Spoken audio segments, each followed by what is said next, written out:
Young lovers, Gina Allen and Brandon Day, are on a day trip from hell. Lost in a freezing mountain wilderness with no way out. The city dwellers are trapped in a nightmare they cannot escape. We're stuck. We're completely stuck.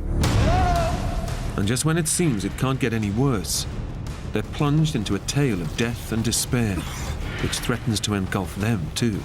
We make a mistake, probably will die. Brandon, hurry!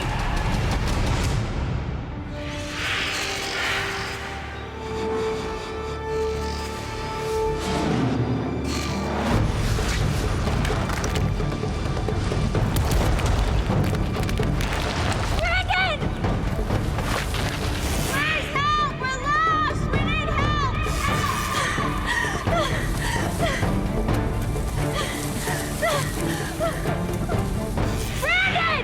Run, run!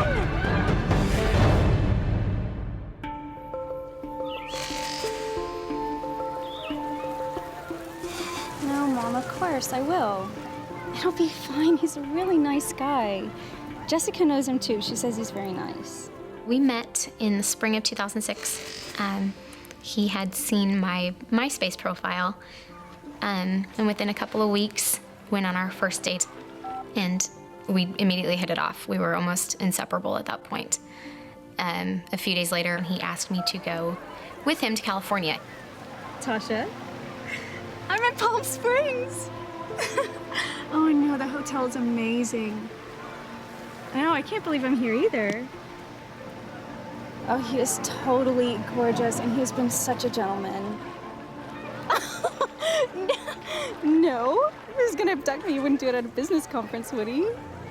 I had qualified to go to a national sales convention. I'm a financial advisor. I was allowed to bring a guest with me and thought it'd be a really good time, and invited her out with me. Hey, hard day at the office? Oh, so hard. I have no idea. I just looked at it as, hey, yeah, look, how would you like to go on an all-expenses-paid vacation to a resort? How bad could that be?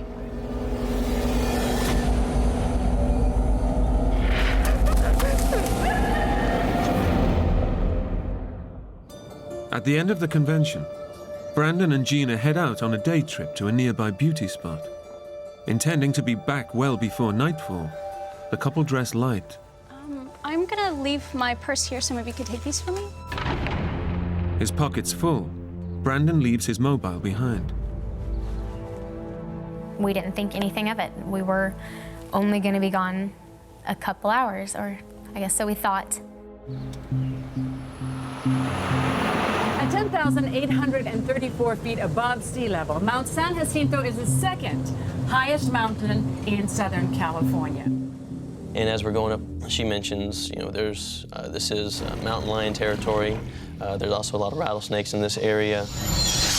But as long as you stay on the trails, you should be okay.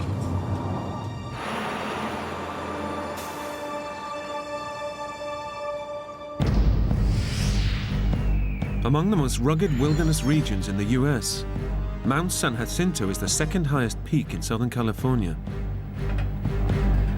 With no access road, the only way up or down is by cable car.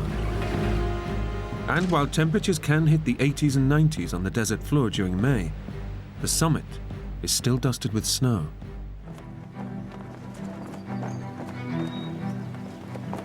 Somebody mentioned it's going to get cold because you're going up 8,500 odd feet and there's going to be a wind. So you might want to grab a sweatshirt or a jacket, something like that to have with you. So we got up to the top, about to head out for our walk. It was totally perfect. And I guess you just think, you don't have a care in the world at that point. We're the typical young couple in love. Wow. Seeing the snow, I decided, sneaking behind him, that I would mess with him. Brandon. What? I just kind of turned to him and just nailed him right in the head with the snowball, and that point, it was on. It was just so fun, just throwing snowballs at each other in May. Wait, stop. Listen, What? What is it? you hear that? Sounds like a waterfall. Don't get me mad. So we headed off to go find this waterfall.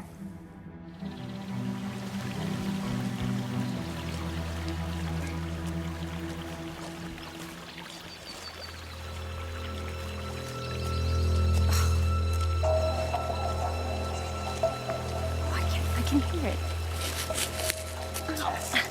Can you see it yet? Not yet. Unused to this kind of environment, the city dwellers from Dallas, Texas, don't realize that the mountain is playing acoustic tricks on them. While the sound of the waterfall seems nearby, it is actually rebounding off the hard rock walls and echoing around the mountain. It didn't sound far, but I guess, you know, the sounds play with you, play with your mind, and play with your head.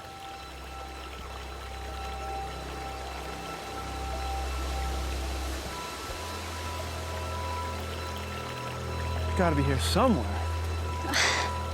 Are we there yet? I think this is getting to be like a real hike. A little further, Gina.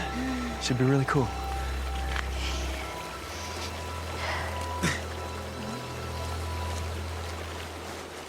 We eventually did find the waterfall, which was not impressive. Wow. It's not exactly Niagara Falls, is it? Ow.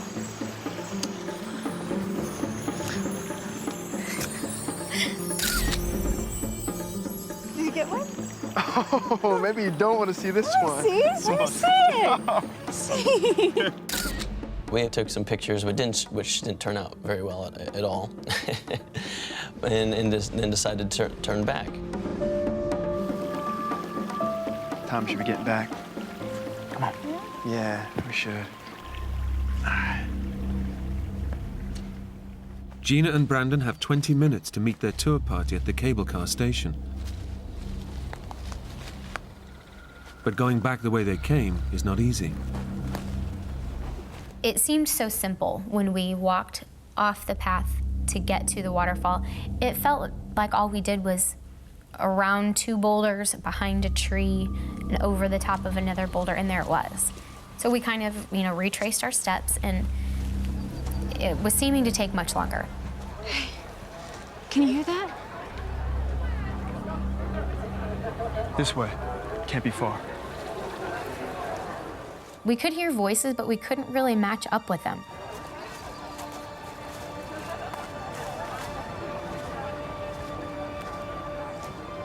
It's now less than 10 minutes before the tour party leaves. Brandon and Gina can hear the other tourists, but they cannot find them. This way.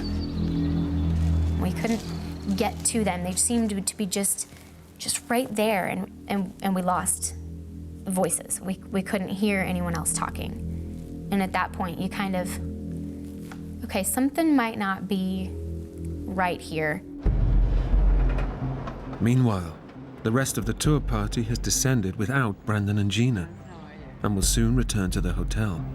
Beautiful, isn't it? Brandon and Gina now realize they've not only missed their rendezvous, they've lost their way back to the station. It's beginning to be a true test of their fledgling relationship. You've got no idea where we are, have you? Not exactly. But at least I'm looking for a way out. He goes, you can sit there if you want to, but I'm going to keep on moving. I think he wanted to be the big, strong, tough guy that's not scared in front of me. At that point, it was probably important that I sent a little message of, okay, we can't panic. We have to stay focused on the task at hand.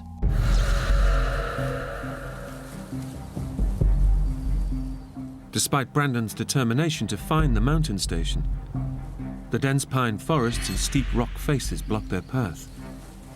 They're tantalizingly close to the station, but they just can't see it. I think we're close. We just need to go a little bit further this direction or this direction. We'll see something we recognize and we'll be fine. That went on for a while, and then I realized that no, I do think we're lost.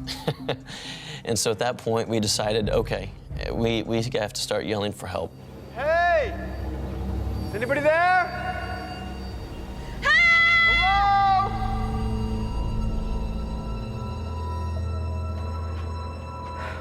We're too short. Must have taken a taxi back.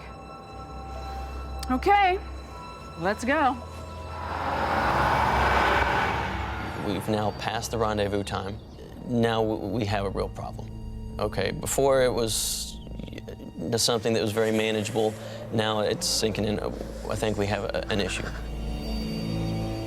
As night falls, Gina and Brandon are lost in one of the most desolate and unforgiving parts of the Southern Californian wilderness.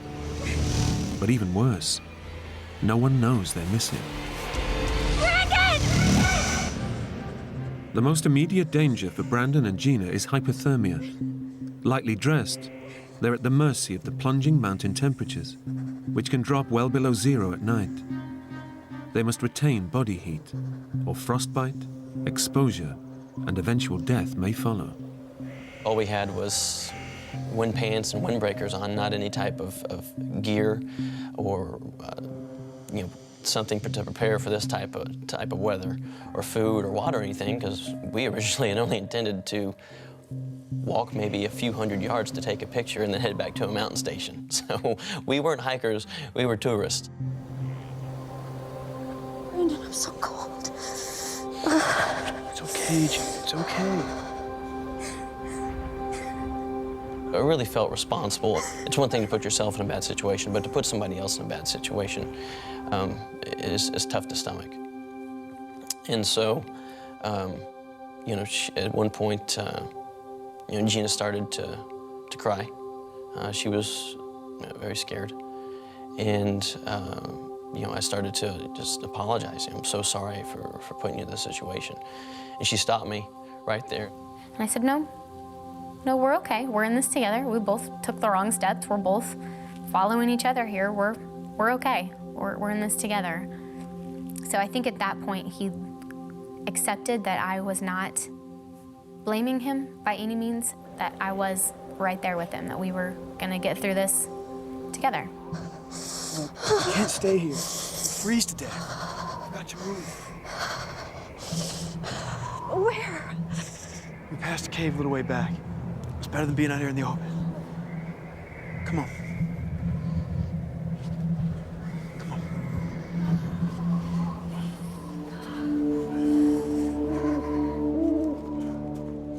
Stumbling their way through the darkness, Gina and Brandon are aware of another very real mountain danger.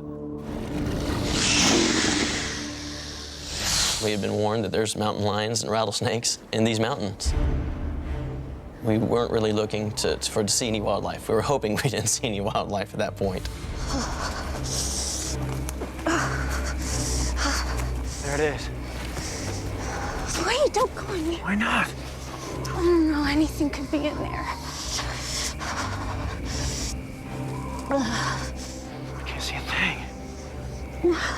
I don't know if it was just a gut reaction or just instinct or how he knew to do it. He took my camera, which I thought was genius. I don't know how he thought of it. Give me your camera. Camera? It's got a flash, doesn't it? Turn on there.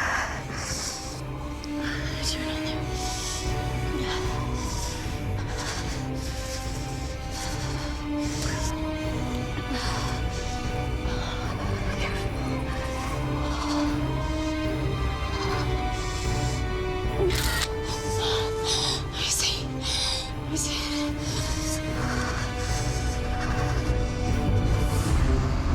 It's clear. There's nothing in there.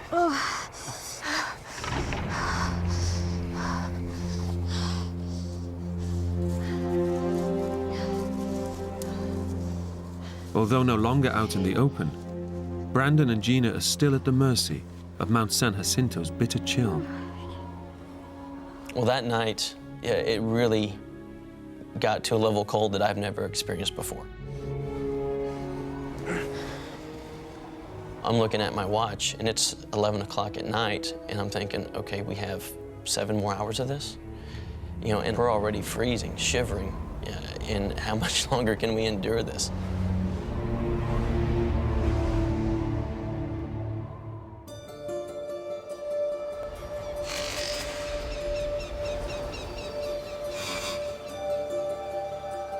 Brandon and Gina survive a long, cold night in their makeshift shelter.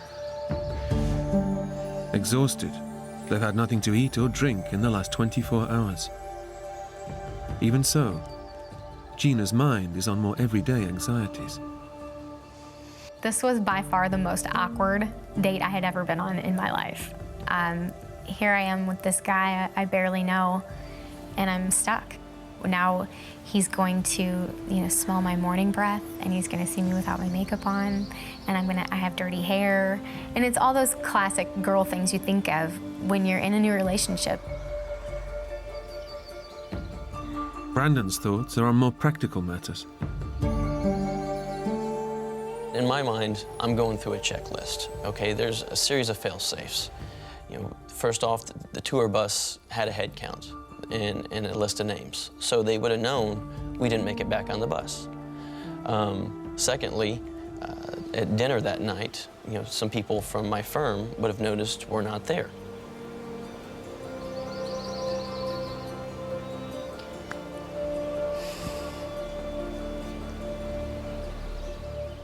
Unfortunately, the fail-safes have not triggered a search.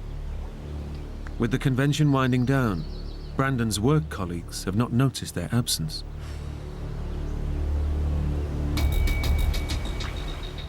Brandon and Gina are not expected home for another 2 days, so their families have no idea they're missing. Brandon and Gina climb further up the mountain, thinking they need to go higher to reach the cable car station. They're in for a shock. Oh my God. There's no sign of the station. Gina and Brandon now realize they've crossed to a different ridge of the mountain. Hey, look. Look at that tree. There are a lot of trees. You don't know that was that dead one we passed on the way up from the cable car? We climbed a hell of a long way up. Yeah, we did. They now know they're more lost than they thought. And facing another freezing night at this altitude could kill them. The young couple need a plan. See that creek? That creek running there? And that heads down towards Palm Springs. Yeah. We made the decision that we're gonna try and walk our way out of here.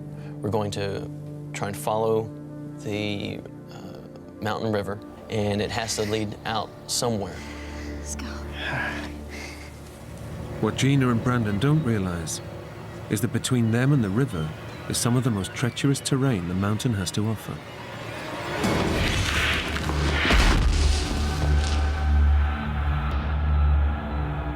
So we kind of look at each other and say, all right, well, we have nowhere to go but down. And it's steep. It's very steep at that point.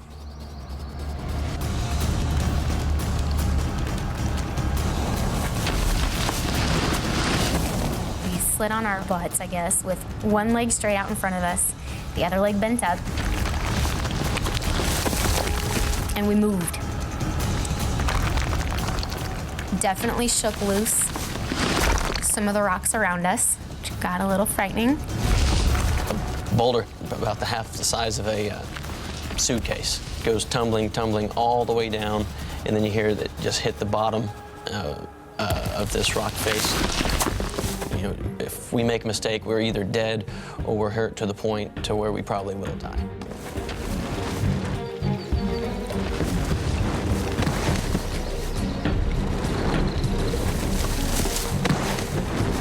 Gina, as she was trying to slide down, had kicked a rock or some rocks. Brandon, watch out! And here it's coming straight for me, straight for my head. Brandon! No. Where are you? This thing probably missed me by about a foot and a half. I'm okay. That was really, really close. Oh my God. The mountain is too steep and treacherous to climb back up. Brandon and Gina are now committed to sliding down the rest of the rock face, despite the danger. No, no, no, no, no. Takes us the better part of a day, and around 4 or 5 o'clock, we finally make it to the bottom. It's the first water Brandon and Gina have drunk for over 24 hours. Water could prolong their survival, but with no source of food, their health is already deteriorating, and their judgment too. They think that following the river will lead them to safety. They have no idea what lies ahead in this hostile wilderness. The stream we were following would get really narrow to the point where you could almost jump across it, to really wide to the point where we had to look for like 4 and 5 rocks to hop across. And you essentially kind of play leapfrog, trying to just hop on rocks to get your way over. You know, the last thing you want is wet feet. Under normal circumstances, getting wet would be an inconvenience. But with night approaching in the cold mountain environment, it could spell disaster for Brandon and Gina. We get to a point where I'm leading, and I'm going down like a downed log. And I guess it's something that I learned through my years of cheerleading, is that you think light. You train your body to think light. I made it down safely, but he's 60 pounds heavier, might not support him the way it supported me. Instantly, I'm soaked from the thighs down. In wet clothes, Brandon is now at real risk of hypothermia. With no cave to shelter in, the couple need to think fast to prevent the creeping cold of night from freezing Brandon to death. I'm gonna get these shoes off. So at that point, I guess my nurturing instinct kind of kicked in, I guess, to take care of him. And we huddled up again to keep us warm, and she sat on my feet throughout the night, trying to help keep them warm, because I was shivering pretty good throughout the night.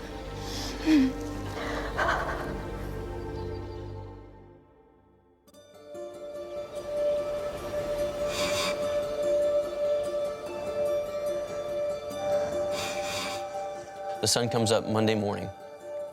I wait a little bit longer because my shoes and my socks are still pretty wet, so try and let the sun hopefully dry those out for another hour or so. After 2 nights stranded in a savage mountain wilderness, with no food or way out, all Brandon and Gina have left is a determination to keep going. We're not gonna die here. And also, we just really didn't want to sleep another night out in the freezing cold. We wanted to get ourselves out of there.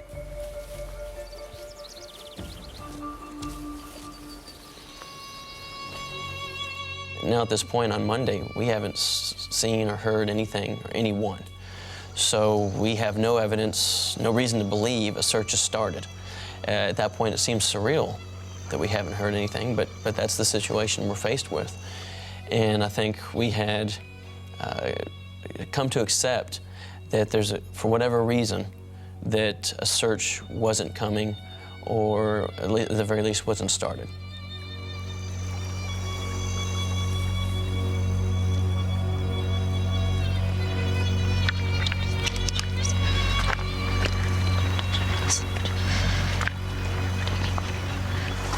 What'd you say? And I was just praying is all. You don't think we're gonna get out of this on our own? Yeah, I do. Just gives me hope, that's all.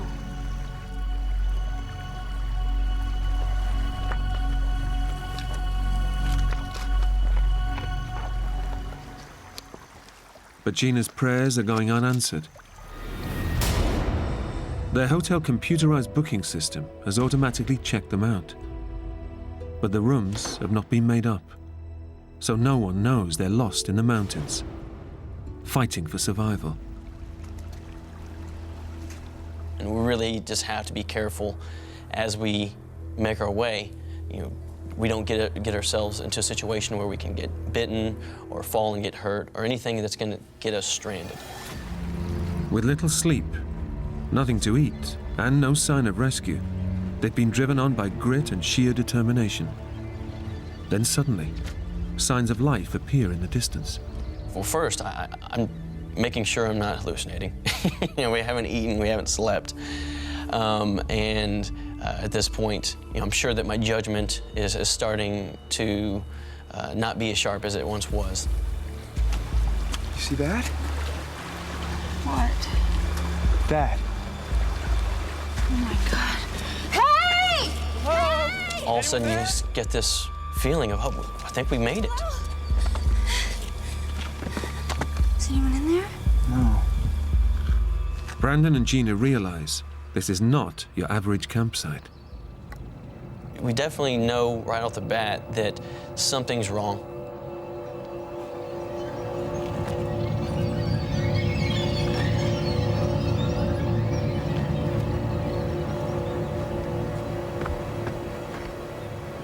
Stuff had been buried a little bit by dirt. And at this point, we're realizing this is not a good situation.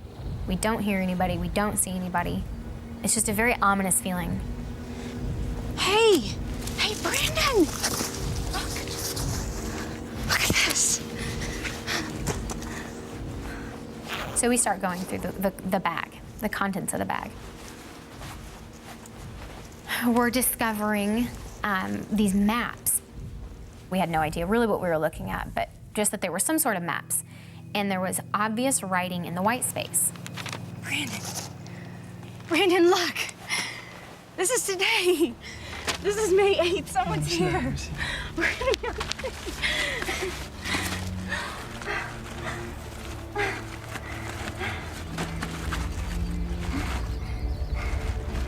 No, Gina. This diary's a year out of date. It's May 8th, 2005. It was just a blow. That, for one, how have we found this exactly 1 year ago to the day? And in seeing everything that he had, he was obviously prepared for something. He was an experienced climber, experienced hiker. That this campsite's abandoned, you don't know what the hell is going on. May 8th, 2005. Took a fall. Too weak to climb out a canyon. Down is gorge. No way out. Gorge? What gorge? Listen, here's another one. Listen. May 11th. I'm 60 today. Down to last 2 crackers. God, this is...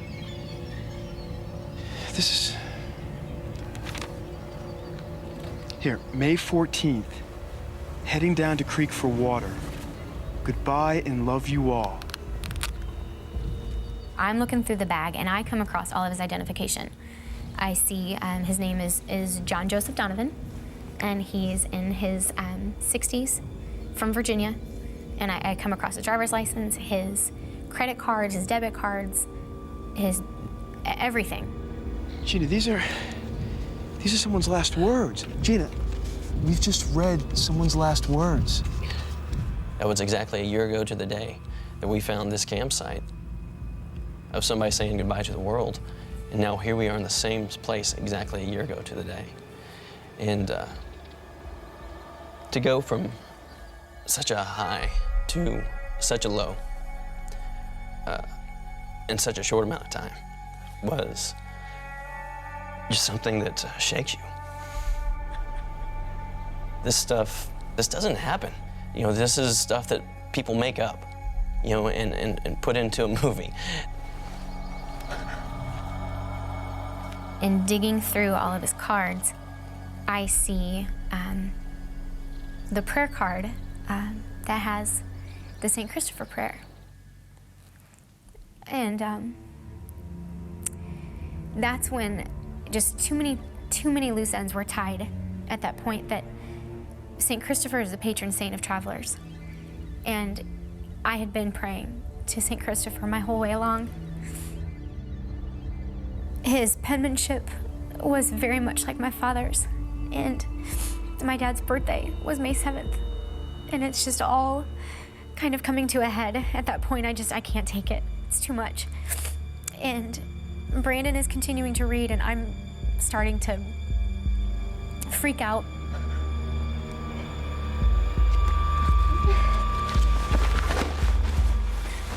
At that point, I took his bag and I gathered up everything I could. I gathered up his glasses, his shoes, his jacket, because in my mind, that's somebody's dad. And somebody's dad didn't come home. And it was just important to me that any of his family have his things. I can't think of anything but getting the hell out of there. Gina, wait! Gina, wait, stop! Gina!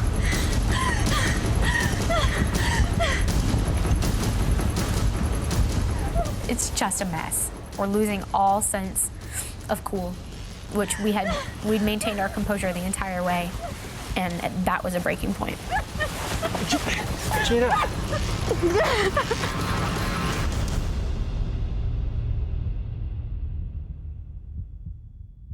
And, Brandon came up and grabbed me and just kind of said, breathe. Just breathe and settle. We have to settle. And, just that look in his eye, I knew that he was afraid for me. And we kind of just took a moment to maybe try to gather ourselves a little bit. And all you can hear is this rush of water. For Gina and Brandon, the horror story they find themselves in is unrelenting. What is it? What? What's it? Again, the water gets us every time. That's a waterfall. Come on. And so we get closer. We make our way back around some big trees that were close to the water, make our way around.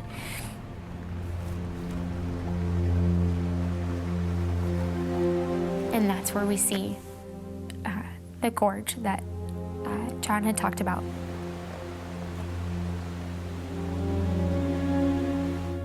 And we're stuck.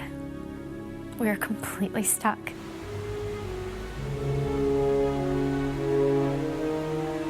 He had the maps, he had the compass, he had everything, and he couldn't get out. So how the hell are we?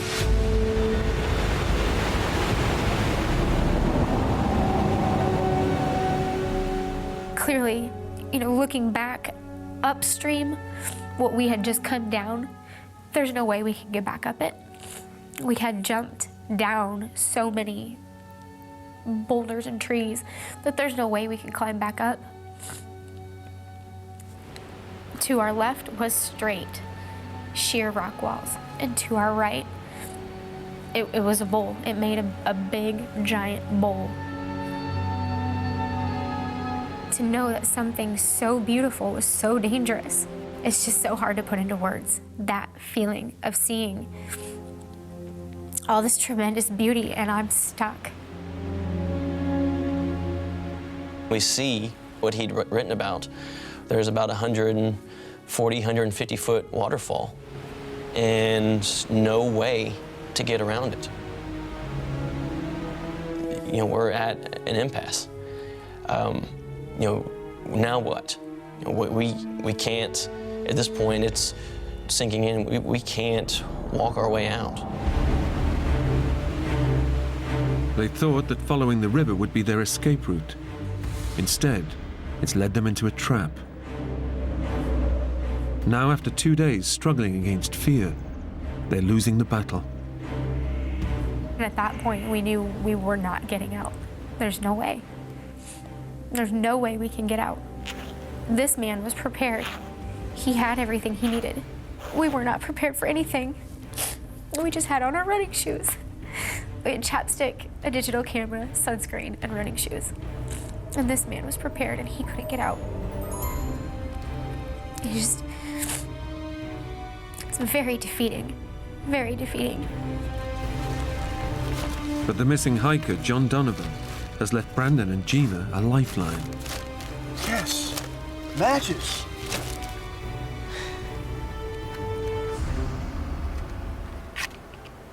Think they still work?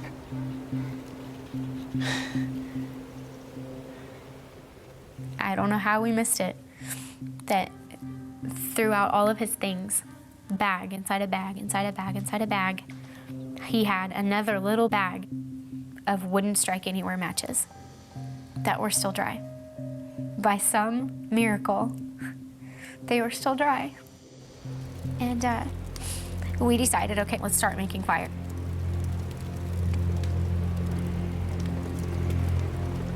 What's that noise? Fire? No, that. What? It's a helicopter. It's the waterfall. No, it's the waterfall.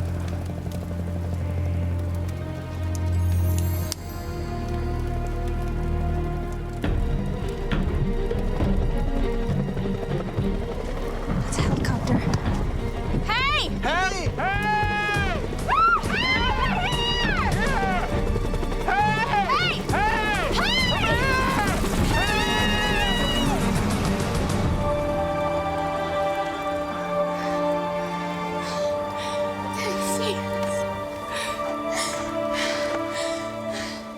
The young couple have no idea whether the helicopter was ferrying tourists or looking for them. Whatever the case, Brandon and Gina may have just missed their only chance of being rescued. That night, we were alone. It was the one night that we weren't side by side. We slept a good, well, I say slept, but we rested a good 10 to 15 feet away from each other. He did his thing and I did mine. You would think at that point you need each other even more so than you ever would. But we didn't, and I don't understand that. At that point is when I started to really lose my faith. I lost hope, and I lost faith that we really were gonna get out. At that point, I started letting go, just resigning all hope and accepting it and realizing that it's okay. But I'd spoken to my mom, I had spoken to my sister, I had spoken to my best friend, and I knew it was okay. I had spoken to everyone that I love in the last few days, and it's okay. It's okay that I don't come home.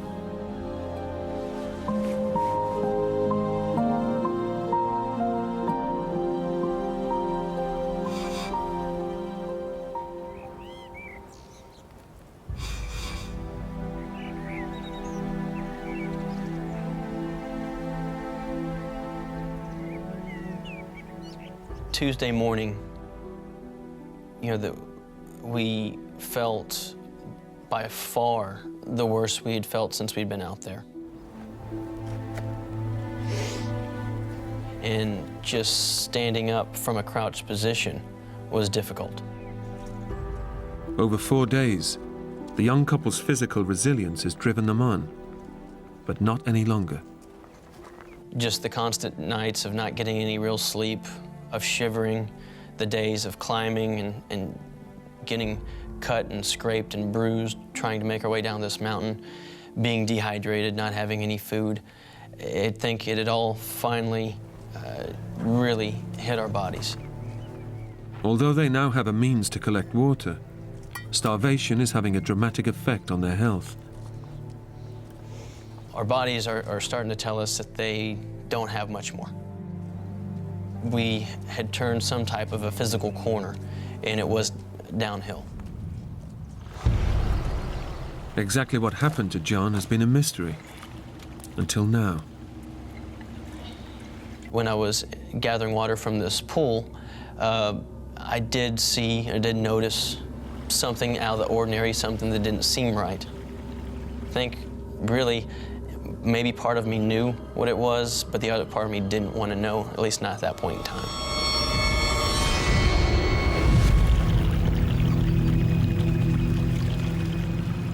For Brandon, the discovery of John Donovan's body is the last straw.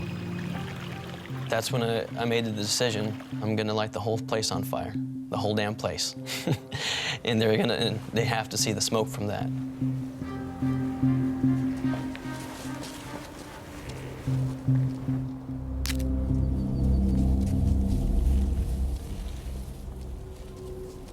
We only have so many matches. We don't know how many times, if any, that we'll see another helicopter. So this was our last bullet. This was our last shot. Come on, come on.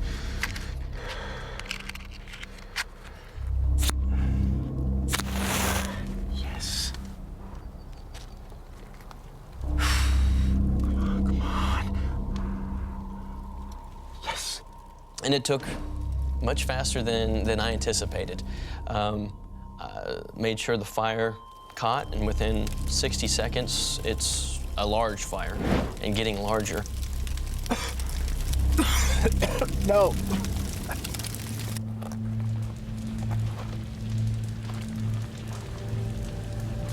Brandon?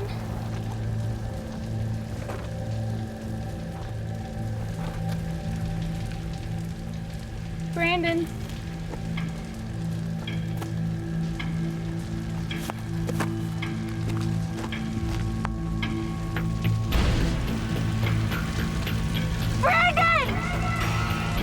To see the fire and the smoke and not see him, I'm losing it again. I'm like running around on this little rock trying to get every vantage point I can see to see if I can find him anywhere in there.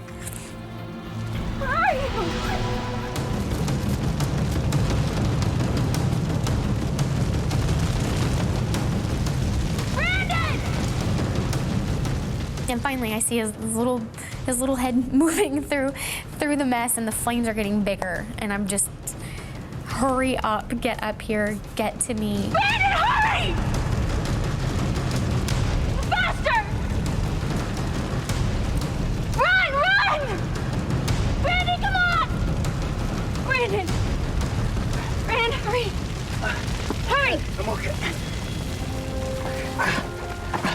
Just, come on. How do you not see this? Again, not a cloud in the sky, crystal blue skies, just amazing, beautiful. And all you can see are these huge plumes of just black smoke. It burned for about 45 minutes or so, produced a great deal of smoke. There wasn't a cloud in the sky. And the thought was, I mean, they have to see this. I mean, if they don't see this, what next? We just kept on putting our hope in this. This is our last shot. And we watched the fire begin to smolder, and eventually wasn't putting out nearly the same smoke. It basically burnt itself out. And now about an hour's gone by, and we still don't hear anything. We don't see anything. And so the thought starts to creep in both of our minds of, that was our best shot. What are we gonna do next? I'd always tried to be positive that we were gonna find a way out. There's gonna be a search for us. There's gonna be something. We just have to keep, ourselves safe, and we're gonna be okay. But now here we are, in a spot where we know somebody's died. And what are we gonna do?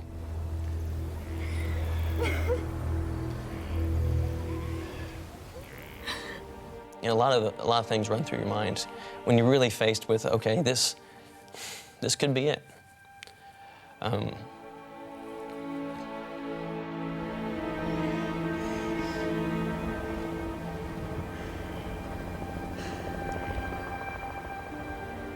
And it was the most beautiful sound we'd ever heard, because coming up from the valley floor is that sound of a helicopter.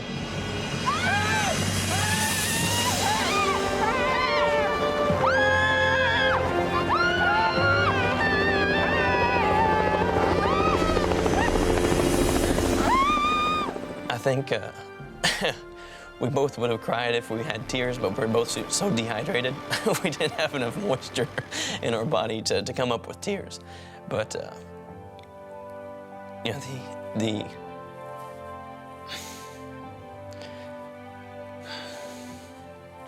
the pure joy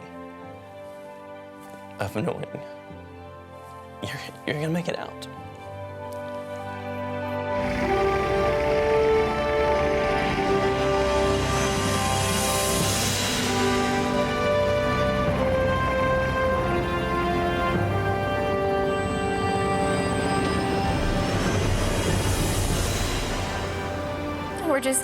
We're hugging and we're kissing, and it's just, we know we're going home. It's just such a feeling of just pure joy that I don't even know how to formulate the words. I don't know what to even say. It's a pretty amazing feeling. And if we hadn't had that bag, there would have been no way out. And to know we're really going home after 4 days. I remember turning to him and saying, I said, you saved my life. Because he lit that fire. And if he hadn't lit it, I don't know. I hate to even think. I don't let myself think. I don't go there. We're just so thankful to John Donovan for you know, his sacrifice. And you know, his last action, even not being on this earth anymore, was helping 2 people. So,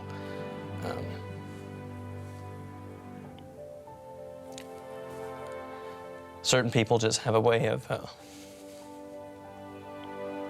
leaving their mark.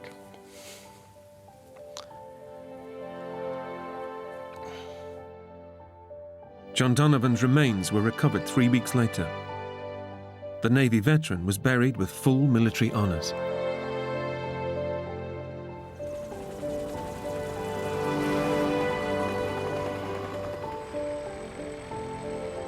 Gina and Brandon stayed together for 2 years after the ordeal, and then separated.